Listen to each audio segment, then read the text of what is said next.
Bonjour, je suis le docteur Fadel Saïbou et je vais évoquer avec vous aujourd'hui le bilan biologique en oncologie urologique qui dépend du type tumoral et du stade. Les principales tumeurs que j'évoquerai sont le cancer de la prostate, le cancer du rein, plus précisément l'adénocarcinome rénal, CCR, le cancer de la vessie, plus précisément tumeur urétériale, le cancer du testicule, et également, je parlerai du cancer du pénis et des surrénales. Concernant le cancer de la prostate, donc pour le bilan diagnostique et le suivi, donc on a recours à la PSA, prostate spécifique antigène, donc, dont le seuil diagnostic est supérieur à 4 nanogrammes par millilitre, mais adaptable selon certains critères. Il y a également la PSA, le rapport PSA libre sur PSA total. Donc, avec un ratio moins de 10%, il y a suspect de cancer avec une spécificité autour de 80%. Il y a la vitesse de PSA, donc une augmentation de 0,75 nanogrammes par millilitre par an, est considérée comme une évolution agressive. Donc, on peut utiliser également la densité de PSA, donc supérieure à 0,15 nanogrammes par millilitre par centimètre cube. Et cette situation augmente la probabilité de cancer.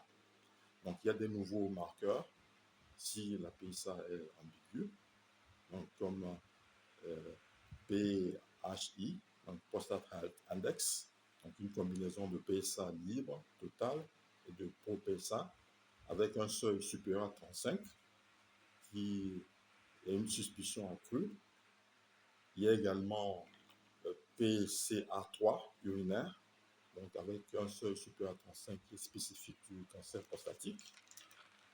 Et on peut recourir aux tests génomiques comme Décipher ou Oncotype DX en cas de tumeur localisée pour évaluer le risque. Pour le bilan d'extension, donc la testostéronomie, donc pour les cibles sous hormonothérapie, on a la castration quand elle est inférieure à 0,5 nanogrammes par millilitre. Donc, les phosphates alcalines s'élèvent, c'est-à-dire il y a élévation en cas de métastase osseuse, c'est utilisé rarement ces derniers temps, bien entendu. Il y a la calcémie corrigée, donc supérieure à 2,75 millimoles par litre, qui est le signe d'hypercalcémie paranéoplastique. Il y a la LDH supérieure à 250 UI par litre. Il y a le marqueur pronostic en métastatique. Voilà.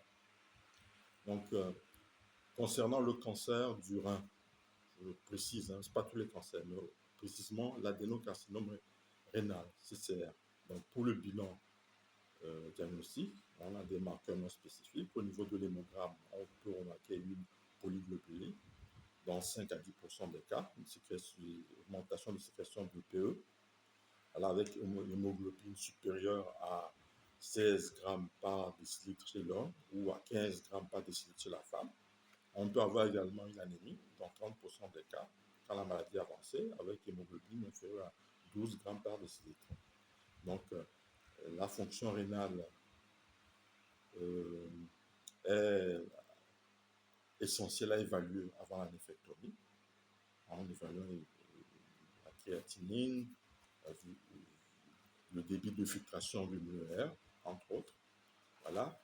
La L au niveau de LDH, donc on a une valeur supérieure à 250 UI par litre, qui est de mauvais pronostic, conformément au IMDC score. Voilà. La calcémie corrigée supérieure à 2,75 mmol par litre, signe d'hypercalcémie paranéoplastique dans 15% des cas. Voilà. Et il y a des marqueurs de pronostic donc liés au score IMDC. Donc on a l'hémoglobine inférieure à LLN, c'est lower limit of norm, 1 point. Neutrophile supérieur à ULN, c'est upper limit of normal, 1 point. Plaquette supérieure à 400 000 par millimètre cube, 1 point. Donc, LDH supérieur à plus de 1,5 fois ULN, 1 point. Voilà. Il y a des nouveaux marqueurs également en recherche, comme VEGF, PDL1. Voilà. Mais également les mutations VHL présentes dans 70% des CCR sporadiques. Concernant le cancer de la vessie, la tumeur urétérale, précisément. Donc, pour le bilan diagnostique et le suivi, voilà, le marqueur, la cytologie urinaire est sensible dans 40 à 100% des cas, et de haute spécificité, vraiment pour les hauts grades. Donc, on peut avoir recours également à BTA, c'est-à-dire Blood Tumor Antigen, NMP22, très peu utilisé en routine. Voilà. Il y a également des tests urinaires en développement, comme Eurocycle. Voilà. Pour le bilan d'extension, donc la fonction rénale est à préciser, est essentielle avant la chimiothérapie. Donc, LDH est pronostic en métastatique. En cas d'hématurie, donc, il faut effectuer le CBU pour éliminer l'infection. Voilà. Concernant le cancer du testicule, je veux préciser précisément séminome et non séminome. Donc, les marqueurs tumoraux sont les critères IGCCCG pour le pronostic avant orchidectomie. Donc, on a l'alpha-photoprotéine supérieure à 100 mg par millilitre et de mauvais pronostic. Pour non-séminome, en bêta-HCG supérieur à 5000 IU par litre, risque accru. LDH supérieur à plus de 1,5 fois ULN, facteur pronostic. Voilà. Après le traitement, on vise une normalisation pour alpha-photoprotéine de demi-vie de 5 à 7 jours, bêta-HCG demi-vie de 1 à 3 jours. S'il y a persistance d'élévation, donc il y a une maladie résiduelle. Donc pour le cas du cancer du pénis, voilà, donc on a recours à PCR, HPV, avec les sous-types 16 et 18 présents dans 80% des cas. Voilà.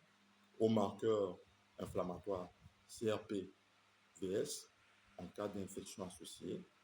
Voilà. Pour les tumeurs surrénaliennes, je parlais de phéochromacytome et corticosurinalome. Donc, pour le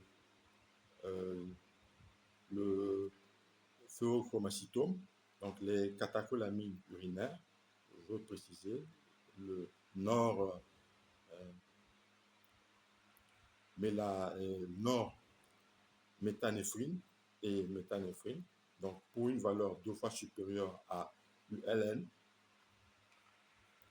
le diagnostic est en faveur de phéochromacytome. Donc on a le cortisol libre urinaire supérieur à 100 microgrammes par 24 heures. On pense au syndrome de Cushing. Donc pour DHEAS supérieur à 60 microgrammes par décilitre,